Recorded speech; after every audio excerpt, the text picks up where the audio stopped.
आखिर क्यों लौ ने चलाया यमराज पर ब्रह्मास्त्र? इसके पीछे का रहस्य क्या है, आइए जानते हैं।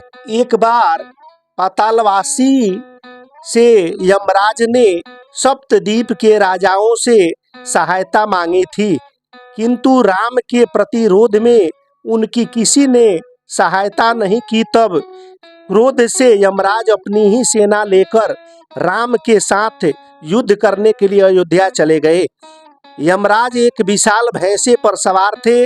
वहां पहुंचकर उन्होंने चारों ओर से अयोध्या को घेर लिया, जिसमें 9 द्वार थे और उनके चारों ओर 9 खाई खुदी हुई थी।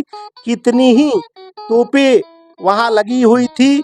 उसके उत्तर की ओर में सरजुग नदी बह रही थी।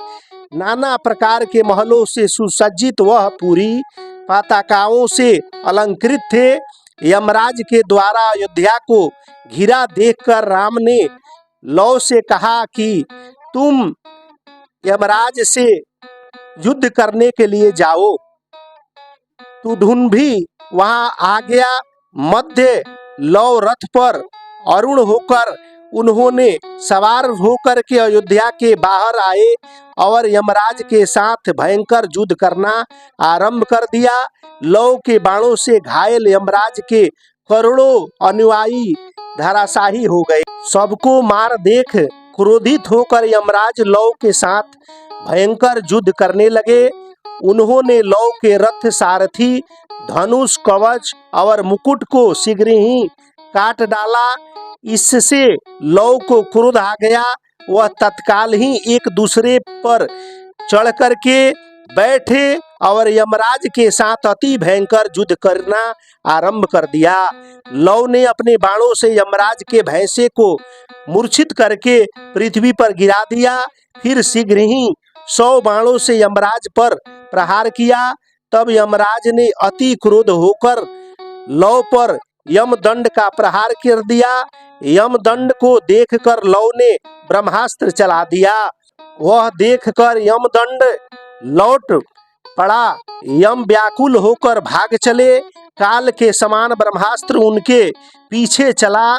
इससे कुछ दूर पर सूर्य को यह ज्ञात हुआ कि अब यमराज बच नहीं सकते और इस प्रकार अब मेरा पुत्र यम राजा मारा जाएगा। तब सूर्य स्वयं रथ पर बैठकर लौ के समीप आए और उनसे विनती करने लगे। अस्त्र को लौटाकर यम को बचाने की लौ से प्रार्थना करने लगे। सूर्य ने कहा, वत्सल लौ, तुमने इस अस्त्र को चलाया है, तुम ही इसका निवारण कर सकते हो। तभी हमारे ही वंश में उत्पन्न हुए हो और यम भी मेरा ही पुत्र है। तुम अपने पूर्वजों को एक मार डालना चाहते हो। यदि एक पुत्र मूर्ख हो जाए तो क्या तुम्हारा साथ वो भी मूर्ख हो जाएगा? संग्राम में पलायन किए हुए शत्रु ही वीरगण रक्षा करते हैं। इस प्रकार जब सूर्य ने बहुत प्रार्थना की तब लौ ने ब्रह्मास्त्र का संवरण किया।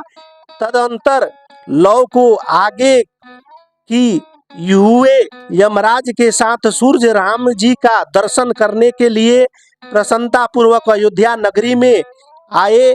यह देखकर देवताओं ने हर्ष से अपने अपने बजाए हुए लौ पर फूलों की वर्षा। लौ ने जाकर राम जी के चरण में प्रणाम कर लिया।